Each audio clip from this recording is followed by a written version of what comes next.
Bismillahirrahmanirrahim. Assalamu alaikum. My name is Imran. Discrete Structures, Lecture 4, Constructing a Truth Table. अब truth table क्या है? तो truth table जो है ऐसा टेबल होता है जो compound statement P, Q, R, S वगैरह की ट्रुथ वैल्यू के लिए इस्तेमाल किया जाता है, तो उसे हम ट्रुथ टेबल कहते हैं। हर स्टेटमेंट के लिए ट्रुथ टेबल में एक कॉलम होता है जिसमें उसे उस स्टेटमेंट की पॉसिबल ट्रुथ वैल्यू को रखा जाता है। जो उसकी पॉसिबल ट्रुथ वैल्यू होती है, हर कॉलम यानी P के लिए अलग से कॉलम होगा, Q के लिए अलग से, R के लिए अलग से और S के लिए अलग से। जितनी प्रोपोजिशन होंगी उनके लिए अलग अलग जो है कॉलम होता है और उसमें उसकी ट्रुथ वैल्यू को रखा जाता है। अगर आपके पास दो प्रोपोजिशंस हैं P एंड Q, जैसे ये दो प्रोपोजिशन है P एंड Q, तो उसके लिए नंबर ऑफ़ रोज़ कितनी होंगी? इसके लिए 4 रोज़ होंगी। वो कैसे आएंगे 4 रोज़? 2 की पावर n फार्मूला होता है। n का मतलब होता है नंबर ऑफ़ प्रोपोजिशंस। तो यहाँ पे प्रोपोजिशन कितनी है? 2। तो 2 के ऊपर आपने 2 लगा देना है, 2 की पावर 2। तो कितनी आ गई आपके पास number of rows? 4 number of rows आ जाएंगी। जैसे इस टेबल के अंदर देखें 1 2 3 4 रोज़ है। अब आपके पास दो चुके प्रोपोजिशन है, एक कॉलम के अंदर P और दूसरे कॉलम के अंदर Q रखेंगे। अब P के अंदर ट्रुथ वैल्यूज़ कैसे लेनी है? इस टोटल का हाफ ले लेना है। टोटल का हाफ 4 का हाफ 2 होता है, तो आपके पास 2 ट्रू और 2 फॉल्स आएंगे। और फिर उस 2 का हाफ लेंगे तो 1 आएगा। तो Q के अंदर एक ट्रू एक फॉल्स, एक ट्रू और एक फॉल्स आएगा। इसी तरह ट्रुथ टेबल जो है, अगर आपके पास 3 प्रोपोजिशन है P, Q and R, 3 propositions हैं, तो यहाँ पे 2 की पावर 3 हो जाएगा। चूँकि प्रोपोजिशन आपके पास 3 है, n की जगह पे 3 आ जाएगा। 2 की पावर 3 8 होता है, तो 8 आपके पास नंबर ऑफ़ रोज़ आ जाएंगी। अब चूँकि प्रोपोजिशन आपके पास 3 है, P, Q, R, 3 कॉलम बनेंगे तीनों प्रोपोजिशन के लिए अलग अलग। जो पहले वाला कॉलम है वो P प्रोपोजिशन, इसमें P से रिलेटेड जो ट्रुथ वैल्यूज़ है उसको हम एलोकेट करेंगे, और दूसरे वाले कॉलम में Q से रिलेटेड जो ट्रुथ वैल्यूज़ होंगे उसको एलोकेट करेंगे, और तीसरे वाले कॉलम में R से रिलेटेड ट्रुथ वैल्यूज़ को एलोकेट करते हैं। अब यहाँ पे कैसे आएगा ये 4 ट्रू और 4 फॉल्स कैसे बने? अब आपके पास जितनी नंबर ऑफ़ रोज़ है 8 है, 8 को 2 से उसका हाफ ले लेना। 2 से डिवाइड करेंगे तो 4 ट्रू और 4 फॉल्स। फिर 4 जो आया हुआ 4 को फिर 2 से डिवाइड करें तो 2 ट्रू 2 फॉल्स, 2 ट्रू 2 फॉल्स। और फिर 2 को 2 से डिवाइड करेंगे तो 1, एक ट्रू एक फॉल्स, एक ट्रू और एक फॉल्स आएगा। अब इस एग्जांपल में देखें, यहाँ पे आपके पास ये जो है आपको एक स्टेटमेंट दी हुई है, P और negation Q implies P and Q। इसका हमें ट्रुथ टेबल कंस्ट्रक्ट करना है। यहाँ पे चूँकि इस स्टेटमेंट के अंदर आपके पास दो प्रोपोजिशन है P और Q, तो नंबर ऑफ़ रोज़ फाइंड करने का ये फार्मूला होता है 2 की पावर n, जैसे हमने पीछे पढ़ा था 2 की पावर n। n यहाँ पे किसको शो करता है? Number of proposition. अब प्रोपोजिशन आपके पास कितनी है? 2, P एंड Q, तो 2 की पावर 2 हो जाएगा। 2 की पावर 2 का मतलब है 4, तो नंबर ऑफ़ रोज़ आपके पास आ जाएंगी 4। तो यहाँ पे आपने 4 रोज़ ले ली। ये आपके पास 1 2 3 एंड 4 रोज़ आपने ट्रुथ टेबल में ले ली। अब आपने ये देखना है कि जो आपके पास प्रोपोजिशन है 2P, पहले वाले कॉलम के अंदर P और दूसरे वाले कॉलम के अंदर Q लिखेंगे। ये P का कॉलम है, ये Q का कॉलम है। अब P के कॉलम में अब आपके पास टोटल नंबर ऑफ़ रोज़ हैं 4 को आप करेंगे 2 से डिवाइड, यानी हाफ लेंगे इसका। कितना आएगा? 2। तो 2 ट्रू और 2 फॉल्स लिखेंगे। इसी तरह Q जो है उसमें लिखने के लिए जो यहाँ पे आंसर आया हुआ है 2 आपके पास आंसर है, इसका फिर हाफ ले लें। 2 का हाफ लिया 1 आया। अब Q के नीचे जो है एक ट्रू एक फॉल्स, एक ट्रू और एक फॉल्स आ जाएगा। तो ये आपके पास इस तरह P और Q के अंदर एलोकेशन हो जाएगी ट्रुथ वैल्यूज़ की। अब आपने जो आपके पास स्टेटमेंट है वो ये वाली है, इसमें आपको चाहिए नेगेशन Q भी।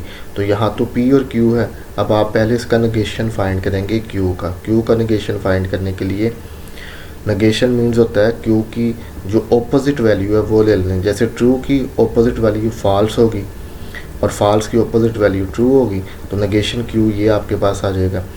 अब इसके बाद आपने फाइंड करना है पी और नेगेशन क्यू। तो पी और नेगेशन क्यू ले लेंगे। ये पी है और ये नेगेशन क्यू, इन दोनों का और लेना है। और में हमने पढ़ा था कि जब दोनों फॉल्स हों तो फॉल्स होगा, अदरवाइज ट्रू। अगर एक वैल्यू भी ट्रू है तो वो ट्रू ही होगा। तो यहाँ पे देखें पी की पहली वैल्यू ट्रू है, नेगेशन की फॉल्स है, नेगेशन क्यू की, तो ये ट्रू हो जाएगा। एक ट्रू है तो ट्रू हो जाएगा। यहाँ पे टी है, इधर भी टी है, तब भी ट्रू हो जाएगा, दोनों ट्रू हैं। अगर दोनों फॉल्स हैं, ये एफ़ है, यहाँ पे एफ़ है, तो एफ़ और एफ़ फॉल्स हो जाएगा। इस तरह ये एफ़ है, ये ट्रू है, तो ये एक ट्रू है, तो ये ट्रू हो जाएगी। तो पी और नेगेशन क्यू, इस ब्रैकेट का आंसर ये आ गया। अब दूसरी ब्रैकेट को सॉल्व करना है, P and Q. P and Q, P और क्यू के दरमियान एंड का मतलब है कंजंक्शंस है। तो कंजंक्शंस फाइंड करने के लिए पी एंड क्यू के दरमियान कंजंक्शन दोनों ट्रू हों तो ट्रू होता है कंजंक्शंस के अंदर। जैसे ये टी है, ये टी है, तो ये ट्रू है, अदरवाइज फॉल्स। अब ये टी है, ये एफ़ है, एक ट्रू है तब भी फॉल्स, ये एक एफ़ है, एक ट्रू है, यहाँ पे भी एक ट्रू है तब भी फॉल्स। अगर दोनों फॉल्स हैं तब भी फॉल्स। सिर्फ एक ही सूरत है ट्रू होने की, अगर दोनों ट्रू हों, सारे ट्रू हों, तो ट्रू होगा कंजंक्शंस के अंदर। तो ये आपके पास पी एंड क्यू आ गया। ये हमने पीछे पढ़ा भी था कंजंक्शंस और डिसजंक्शंस को। यह दोनों ब्रैकेट सॉल्व कर लिया। अब इनका आपने इम्प्लाइज लेना, इसका इम्प्लाइज इसके साथ। तो इम्प्लाइज के लिए पहले वाला जो है, जो पहले वाली होती है ये वाली टर्म, ये फॉल्स हो और दूसरे वाली ट्रू हो तो वो फॉल्स होता है। एफ़ टी जो है या टी एफ़ जो है वो फॉल्स होता है। अगर टी एफ़ आ जाए, यानी पहले वाली ट्रू और दूसरे वाली फॉल्स आ जाए, टी एफ़ तो फॉल्स है, अदरवाइज ट्रू है। तो यहाँ पे देखें ये टी और टी है, तो ये ट्रू है। ये टी एफ़ आ गया, ट्रू से फॉल्स की तरफ अगर जाएँ तो फॉल्स है। ये एफ़ एफ़ आ गया, ये भी ट्रू है। ये टी एफ़ आ गया, ये फॉल्स है। अगर टी एफ़ आए, पहले टी बाद में एफ़ आए, तो फॉल्स है, अदरवाइज ट्रू होता है इम्प्लाइज के अंदर। तो इस तरह आपका ट्रुथ टेबल ये कंस्ट्रक्ट होगी।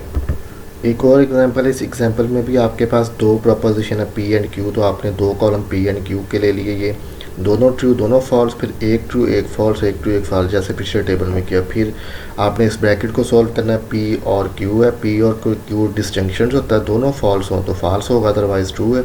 ये दोनों फॉल्स हैं, फॉल्स हो गए।